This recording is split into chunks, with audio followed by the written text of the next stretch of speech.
Jagan blue media తనదైన శైలిలో ప్రభుత్వంపై బురద జల్లుతోంది. అయితే ఇదేదీ ప్రజలను ప్రభావితం చేయలేదు. జగన్ అనేక పిలుపులిచ్చినా ఫలితం కనిపించలేదు. చివరికి జూన్ 4వ తేదీన నిర్వహించిన వెన్నుపోటు దినంలోనూ ప్రజలెవరూ స్వచ్ఛందంగా పాల్గొనలేదు. పార్టీ నేతల నుంచి స్పందన అంతంత మాత్రమే కనిపించింది.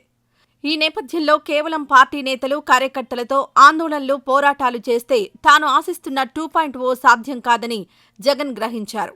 తన ఆరోపణలు, విమర్శలతో పాటు ప్రభుత్వ వ్యతిరేక వార్తలను రోజువారీగా వండి వార్చే తన పత్రికను మరింత విస్తృతంగా ప్రజల్లోకి తీసుకెళ్లాలని, పదే పదే చెప్పే అబద్దాలనే నిజమని నమ్మించాలని, పార్టీ నేతలను కూడా ఇందులో భాగస్వాములను చేయాలని వ్యూహం రచించారు.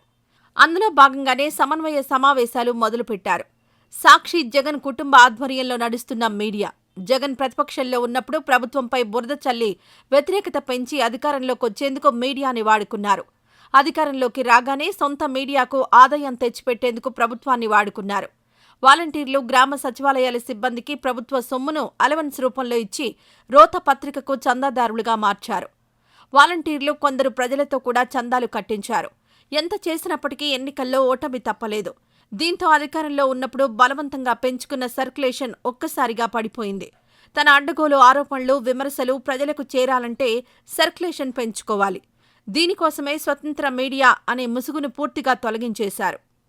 ఈ వీడియో నచ్చితే లైక్ చేయండి. అలాగే మా ఛానల్ ని ఫస్ట్ టైం కనుక చూస్తున్నట్టయితే ఇప్పుడే సబ్స్క్రైబ్ చేసుకుని పక్కనే ఉన్న గంట సింబల్ ని యాక్టివేట్ చేసుకోండి. అప్పుడే మేము పెట్టే ప్రతి వీడియో మీకు నోటిఫికేషన్ గా వస్తుంది. అలాగే ఈ వీడియో పూర్తిగా చూసినందుకు ధన్యవాదాలు.